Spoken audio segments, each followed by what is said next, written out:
कर्नाटक में कांग्रेस ने 135 सीटों पर जीत दर्ज की है, जिसके बाद इसके श्रेय को लेकर सिद्धारमैया, डीके शिवकुमार और राहुल गांधी की भारत जोड़ो यात्रा की काफ़ी चर्चा हो रही है। 150 दिन और 4000 किलोमीटर से अधिक चली भारत जोड़ो यात्रा ने कर्नाटक में 21 दिन गुजारे और करीब 511 किलोमीटर की दूरी तय की। भारत जोड़ो यात्रा 7 जिलों के 20 विधानसभा क्षेत्रों से होकर गुजरी थी। इन 20 निर्वाचन क्षेत्रों में से 9 पर बीजेपी ने 2018 के विधानसभा चुनाव में जीत हासिल की थी, जबकि 6 पर जेडीएस ने जीत हासिल की थी। हालांकि 2023 के चुनावों में कांग्रेस ने पूर्व में बीजेपी के पास मौजूद 9 में से 5 और जेडीएस के पास 6 में से 5 सीटों पर जीत हासिल की है और पिछले चुनाव में जीती गई 5 सीटों को बरकरार रखा है। कुल मिलाकर कांग्रेस ने 20 में से 15 विधानसभा क्षेत्रों में जीत हासिल की है, जिन्हें भारत जोड़ो यात्रा ने कवर किया था। इसमें मांड्या जिले का मेलुकोटे भी शामिल है, जहां कांग्रेस ने सर्वोदय कर्नाटक पक्ष का समर्थन किया था। कुल मिलाकर देखें तो भारत जोड़ो यात्रा के कारण कर्नाटक में सीट और वोट दोनों में कांग्रेस की बढ़ोतरी हुई है।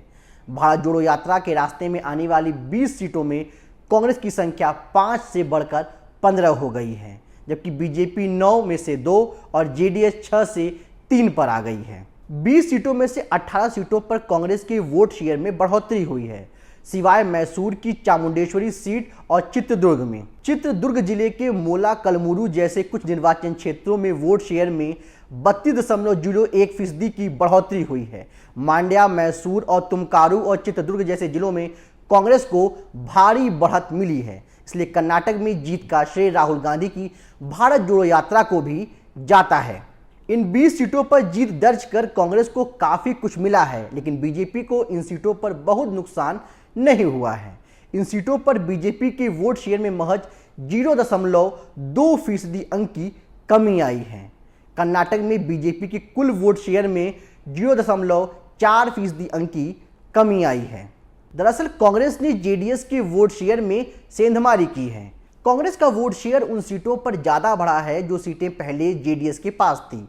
इसमें मोला कलमुरु, मेलुकोटे, नगमंगला और श्री रंगपटना जैसे सीटें शामिल हैं। अब सवाल है कि कांग्रेस को फायदा कैसे पहुंचा। दरअसल भारत जोड़ो यात्रा ने कर्नाटक को सबसे ज्यादा समय दिया।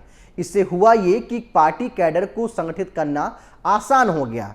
राहुल गांधी वोटरों और पार्टी कार्यकर्ताओं के साथ काफी अच्छे से संपर्क बना पाए। मैसूर में जब भारी बारिश के बीच राहुल गांधी ने एक रैली को संबोधित किया था, तो वो वीडियो इंटरनेट पर काफी वायरल हुआ था। कर्नाटक की जीत के तुरंत बाद राजस्थान के मुख्यमंत्री अशोक गहलोत और जयराम रमेश सहित कई कांग्रेसी नेताओं ने कहा कि यात्रा ने कांग्रेस को जमीन पर समर्थन जुटाने में काफी मदद की। बहरहाल तथ्य यह हो सकता है कि कांग्रेस ने जेडीएस को बहुत नुकसान पहुंचाया और बीजेपी को ज्यादा नुकसान नहीं पहुंचा पाई, लेकिन इससे कांग्रेस को सावधान हो जाना चाहिए, क्योंकि जिन राज्यों में कांग्रेस की सीधी लड़ाई बीजेपी से है, वहां कांग्रेस को नुकसान ही हो सकता है। वैसे कर्नाटक में राहुल गांधी ने 7 जिलों में भारत जोड़ो यात्रा की थी। उनमें चामराजनगर, मैसूर, मांड्या, तुमकुरू, चित्रदुर्ग, बेलारी और रायचूर शामिल हैं। इन जिलों में विधानसभा की कुल 55 सीटें आती हैं, जिसमें कांग्रेस ने 40 सीटों पर कब्जा किया है, जबकि बीजेपी ने 7 और जेडीएस को 8 सीट पर जीत हासिल हुई है। हालांकि 2018 में कांग्रेस, बीजेपी और जेडीएस ने 18 सीटों पर जीत हासिल की थी, जबकि बीएसपी के खाते में 1 सीट आई थी।